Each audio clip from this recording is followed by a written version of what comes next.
Hello everyone, welcome to Net Biology. Today we will discuss about juxtaglomerular apparatus.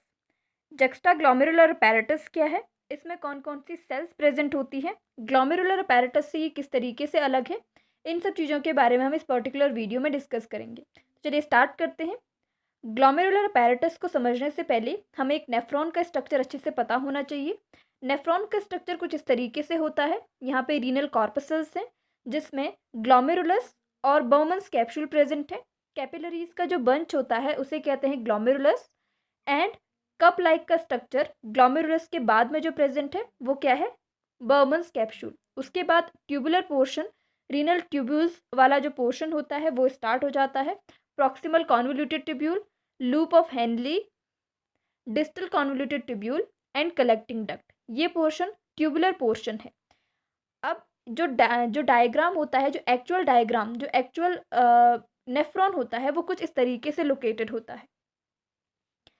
जिस तरीके से हमने अभी देखा वो एक डायलेटेड स्ट्रक्चर था अच्छे से समझने के लिए। यहाँ पे जो स्ट्रक्चर है उससे हमको पता चलता है कि जो ग्लोमेरुलस है और जो रीनल कॉर्पसल वाला जो स्ट्रक्चर था जहाँ पे बर्मन्स कैप्सूल के साथ जो ग्लोमेरुलस है वो ये यहाँ पे है।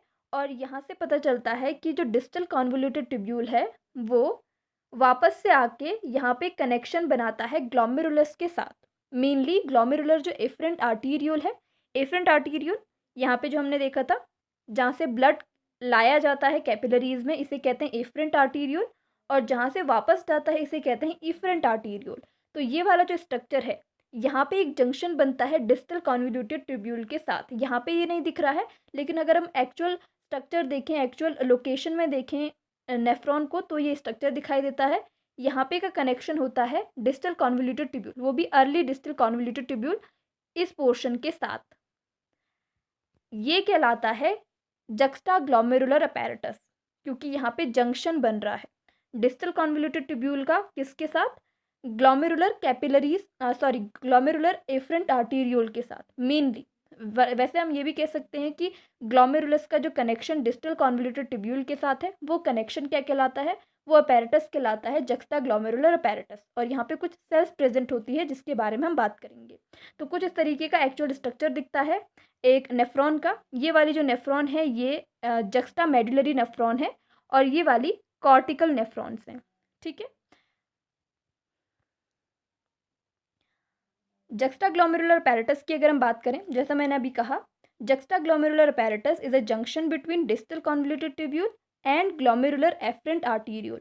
मेनली एफरेंट आर्टीरियोल के साथ बनता है, या तो हम कह सकते हैं कि ग्लोमेरुलस का डिस्टल कॉन्वोल्यूटेड ट्यूब्यूल के साथ जो जंक्शन और कनेक्शन है वो अपैरेटस कहलाता है, juxtaglomerular apparatus. Early distal convoluted tubule comes into close contact with afferent arteriole and form the juxtaglomerular apparatus। जैसा भी कहा, डिस्टल कॉन्वोल्यूटेड ट्यूब्यूल का जो अर्ली पोर्शन है, पहला वाला पोर्शन है, वो पास में जाता है, उसके साथ एक कनेक्शन बनाता है ग्लोमेरुलर एफरेंट आर्टीरियोल के साथ, और ये कनेक्शन कहलाता है जक्स्टाग्लोमेरुलर अपैरेटस। जंक्शन की वजह से यहाँ पे जक्स्टा नाम दिया गया है, जक्स्टाग्लोमेरुलर अपैरेटस। और ग्लोमेरुलर अपैरेटस क्या है, जो ग्लोमेरुलस कैपिलरीज हैं उनका बर्मन्स कैप्सूल के साथ जो कनेक्शन है वो वाला जहाँ पे फिल्ट्रेशन होता है वो अपैरेटस कहलाता है, ग्लोमेरुलर अपैरेटस। जक्स्टाग्लोमेरुलर अपैरेटस उससे अलग वाला। एक स्ट्रक्चर के थ्रू इसको देखते हैं। इससे पहला जो स्ट्रक्चर था उसमें इतना डिटेल नहीं था, वो स्ट्रक्चर अगर हम जूम करें तो कुछ इस तरीके का हमको दिखेगा। ये है एफरेंट आर्टीरियोल और ये है इफरेंट आर्टीरियोल। ये पोर्शन है कैपिलरीज वाला, बंच ऑफ कैपिलरीज, जिसे हम कहते हैं ग्लोमेरुलस। और ये cup shaped structure Burman's capsule है। इसके बाद प्रॉक्सिमल कॉन्वोल्यूटेड ट्यूब्यूल स्टार्ट हो जाती है। ये पोर्शन है ग्लोमेरुलर अपैरेटस का और ये पोर्शन है जक्स्टाग्लोमेरुलर अपैरेटस का, जहाँ पे डिस्टल कॉन्वोल्यूटेड ट्यूब्यूल के साथ जंक्शन बना हुआ है एफरेंट आर्टीरियोल का। मेनली यहाँ पे ये दिखाया नहीं गया है, लेकिन ये एफरेंट आर्टीरियोल के साथ ज़्यादा जंक्शन बनाता है कंपैरेटिव टू इफरेंट आर्टीरियोल। ठीक है। तो यहाँ पे जो जंक्शन है ये कहलाता है जक्स्टाग्लोमेरुलर अपैरेटस। और यहाँ पे आपको कुछ सेल्स दिख रही होंगी डिस्टल कॉन्वोल्यूटेड ट्यूब्यूल में भी, और इनके बीच में भी ये सेल्स हैं, और एफरेंट आर्टीरियोल के वॉल पे भी कुछ सेल्स प्रेजेंट होती है। ये तीन मेन सेल्स दिख रही हैं, ये तीन मेन सेल मिलके बनाती है जक्स्टाग्लोमेरुलर अपैरेटस को। तो ये 3 सेल्स क्या हैं और इनके फंक्शन क्या है, इनके बारे में बात करते हैं। ये एक और स्ट्रक्चर है जिसमें वही चीज़ दिखाई गई है।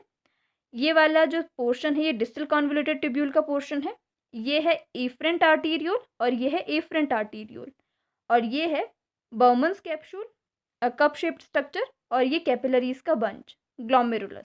ठीक है, तो सबसे पहले at the junction of glomerular efferent arteriole and the distal convoluted tubule there are 3 main type of cells are present. First जो सेल्स हैं वो है macula densa cell. Macula densa cell कहाँ पे दिख रही है, ये वाला macula densa cell of the distal convoluted tubule. Distal convoluted tubule की जो सेल्स हैं वो है मैक्यूला डेंसा, और डिस्टल कॉन्वोल्यूटेड ट्यूब्यूल जहाँ पे जंक्शन बना रहा है केवल उन्हीं सेल्स को, उन्हीं स्पेशलाइज सेल को मैक्यूला डेंसा कहते हैं। बाकी जो अदर सेल्स हैं डिस्टल कॉन्वोल्यूटेड ट्यूब्यूल की होल लेंथ में, पूरी लेंथ में भी कुछ सेल्स होंगी, उनको मैक्यूला डेंसा नहीं कहते हैं, केवल जो जंक्शन में प्रेजेंट है उन्हें कहा जाता है। It is a cluster or collection of specialized epithelial cells in DCT, और मेनली अर्ली DCT जो जंक्शन बना रहा है वहाँ पे की जो एपिथेलियल सेल्स हैं इनको कहते हैं, इनके कलेक्शन को कहते हैं macula densa. It plays a sensory and regulatory function. Sensory भी और रेगुलेटरी फंक्शन भी ये प्ले करती है। किस तरीके से, it senses sodium concentration of tubular fluid. इस तरीके से सेंसरी है, सोडियम कंसंट्रेशन को ये सेंस करने का काम करती है। अगर इसके सेंस करने के हिसाब से जो डिस्टल कॉन्वोल्यूटेड ट्यूब्यूल है वो रीअब्जॉर्प्शन करती है। सोडियम कंसंट्रेशन अगर कम है तो उसका रीअब्जॉर्प्शन जो होगा वो इंक्रीज, जब ट्यूबुलर फ्लूइड में सोडियम कंसंट्रेशन कम है तो उसका रीअब्जॉर्प्शन रुक जाएगा, सिक्रीशन होगा, और अगर ज़्यादा है, कंसंट्रेशन ज़्यादा है तो उसका रिटेंशन बढ़ जाएगा। तो उस हिसाब से ये अपने आप को रेगुलेट करते हैं। उसके बाद सोडियम कंसंट्रेशन को रेगुलेट करने का काम फिर आगे होता है। तो सेंसिस करने का, उसको सेंस करने का काम किसका है, मैक्यूला डेंसा का। और साथ ही साथ ये क्या करती है, रेगुलेट करती है blood pressure by the regulation of renin secretion. Renin secretion यहाँ से नहीं होता है। रेनिन एक टाइप का एंजाइम है जो रेनिन एंजियोटेंसिन एल्डोस्टेरॉन के लिए बहुत इंपॉर्टेंट है। ये जो सिस्टम होता है ये ब्लड प्रेशर और ब्लड वॉल्यूम को मेंटेन करने के लिए हेल्प करता है। इस तरीके से ये ब्लड वॉल्यूम को और ब्लड प्रेशर को रेगुलेट करती है, और साथ ही साथ रेनिन सिक्रीशन को रेगुलेट करती है। सिक्रीट नहीं करती है सेल्स, ये रेगुलेट करने का काम करती है रेनिन सिक्रीशन को। दूसरी टाइप की जो सेल हैं वो हैं जक्स्टाग्लोमेरुलर और ग्रैन्युलर सेल्स। ये वाली सेल्स, ये जो ग्रीन कलर की सेल्स हैं एफरेंट और इफरेंट आर्टीरियोल्स के वॉल पे दिख रही हैं, वो सेल्स कहलाती हैं जक्स्टाग्लोमेरुलर या granular cells. These synthesise, store and secretes the enzyme renin. ये वाली सेल्स करती हैं सिक्रीट, सिंथेसाइज और स्टोर करती हैं रेनिन को। रेनिन एंजाइम जो मेन एंजाइम होता है एंजियोटेंसिनोजन को एंजियोटेंसिन में कन्वर्ट करने के लिए, और ये कहाँ से सिक्रीट होता है, जक्स्टाग्लोमेरुलर अपैरेटस से। और कौन सी सेल्स इसको स्टोर, सिंथेसाइज और सिक्रीट करती हैं, जक्स्टाग्लोमेरुलर या ग्रैन्युलर सेल्स। और जो थर्ड टाइप की लास्ट सेल्स हैं वो है extraglomerular mesangial cells present in between the efferent and afferent arteriole. यहाँ पे ये येलो कलर की जो सेल्स दिख रही हैं ये क्या है, एक्स्ट्रा मेसेंजियल सेल्स। इसके अलावा इंट्रा मेसेंजियल सेल्स भी प्रेजेंट होती है जो ग्लोमेरुलस की कैपिलरीज के अंदर है। यहाँ पे भी प्रेजेंट होती है क्या, मेसेंजियल सेल्स, लेकिन ये इंट्रा मेसेंजियल सेल्स हैं। ये जक्स्टा ग्लोमेरुलर अपैरेटस को नहीं बनाती हैं। जो बाहर पे प्रेजेंट है इनको क्या कह रहे हैं, एक्स्ट्रा ग्लोमेरुलर मेसेंजियल सेल्स। ये सेल्स कंस्टिट्यूट करती है, ये सेल्स बनाती हैं जक्स्टा ग्लोमेरुलर अपैरेटस को। Mesangial cells, extraglomerular mesangial cells. ठीक है, ये स्मूथ मसल सेल्स होती हैं। It regulates blood pressure through renin angiotensin system. ये भी एंजियोटेंसिन, रेनिन एंजियोटेंसिन सिस्टम को रेगुलेट करने का काम करती है, रेनिन सिक्रीशन को रेगुलेट करने का काम करती है, और इस तरीके से ब्लड प्रेशर को मेंटेन रखने का भी ये काम करती है। These 3 cells constitute the glomerular apparatus, और ये 3 सेल्स मिलके यहाँ पे ये वाला पोर्शन कहलाता है ग्लोमेरुलर अपैरेटस, जिसमें 3 मेन टाइप की सेल्स हैं। मैक्यूला डेंसा सेल जो कहाँ प्रेजेंट है, डिस्टल कॉन्वोल्यूटेड ट्यूब्यूल में। ये ग्रीन कलर की जो वॉल पे प्रेजेंट है उनको कहते हैं ग्रैनुलर या जक्स्टा ग्लोमेरुलर सेल्स, जो मेन सेल्स होती हैं रेनिन सिक्रीशन के लिए।